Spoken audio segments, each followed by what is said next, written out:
నెల్లూరు జిల్లా సంగం సచివాలయం 3ను సచివాలయం 1 పరిధిలోకి మార్చడంపై అభ్యంతరం వ్యక్తం చేస్తున్నారు స్థానికులు. ఈ మేరకు సంగం ఎంపీపీ కంటాబత్తిన పద్మావతం ఆధ్వర్యంలో వైసీపీ నాయకులు రఘునాథ్ రెడ్డి ప్రజలతో కలిసి ఎంపీడీఓ షార్లెట్కి వినతిపత్రం అందజేశారు.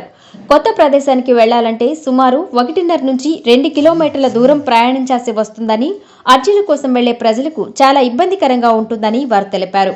మండల కార్యాలయ ప్రాంగణంలో నిర్మాణంలో ఉన్న సచివాలయం 3కి తలుపులు, కిటికీలు పూర్తి చేసేందుకు 5 లక్షల రూపాయల నిధులు మంజూరు చేయాలని మంత్రి ఆనం రామనారాయణ రెడ్డికి విన్నవించారు.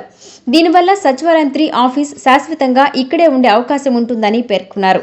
ఒకవేళ తప్పనిసరి పరిస్థితులలో తాత్కాలికంగా ఆఫీసును మార్చాల్సి వస్తే ఎంపీడీఓ మీటింగ్ హాల్ లేదా పొదుపు మీటింగ్ హాల్లోనే ఉంచి ఎటువంటి ఆటంకం లేకుండా సచివాలయం 3 పరిధిలోనే సేవలు అందేలా చూడాలని కోరారు.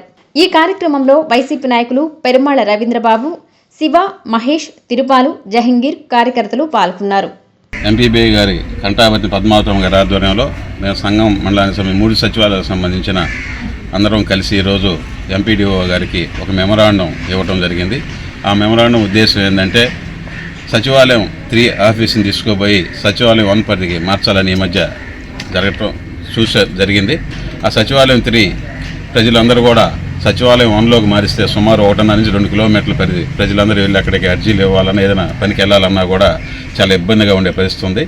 దాన్ని ఆ రోజు మార్చినప్పుడు మేము ఎంపీడీఓ గారికి చెప్తే వెంటనే ఎంపీడీఓ గారు స్పందించి ఈ సామకి తరలించిన ఫర్నిచర్ అందరూ వెంటనే మళ్ళీ సచివాలయం 3కి తెప్పించడం జరిగింది. ఎంపీడీఓ గారికి ధన్యవాదాలు. అదే కాదు మంత్రి ఆనం రామనాయుడు గారికి కూడా మా చిన్న విన్నపం ఏంటంటే ఇప్పటికే సచివాలయం 3 భవనం నిర్మాణంలో ఉన్నది. దానికి ఒక 5 లక్షలు నిధులు మంజూరు చేస్తే తలుపులు కిటికీలు పూర్తయితే సచివాలయం 3 ఆఫీసు ఇక్కడికి ఉపయోగం అన్ని మండల ఆఫీసు ఎంపీడీఓ సచివాలయం 3 కూడా ఇక్కడే ఉంటుంది. కావున మా విన్నపం ఈరోజు ఎంపీడీఓ గారు ఒకవేళ మార్చవలసి వస్తే తాత్కాలికంగా ఏదైనా ఎంపీడీఓ మీటింగ్ హాల్ ఉంది, లేదా పొదుపు మీటింగ్ హాల్ ఉంది, ఇక్కడే సచివాలయం 3 ప్రజలకు ఎటువంటి ఆటంకం లేకుండా 3 పరిధిలోనే మార్చవలసి వస్తే తాత్కాలికంగా ఆఫీస్ని ఇక్కడే ఉంచాలని మేము ఈరోజు ఎంపీడీఓ అని కలవడం జరిగింది.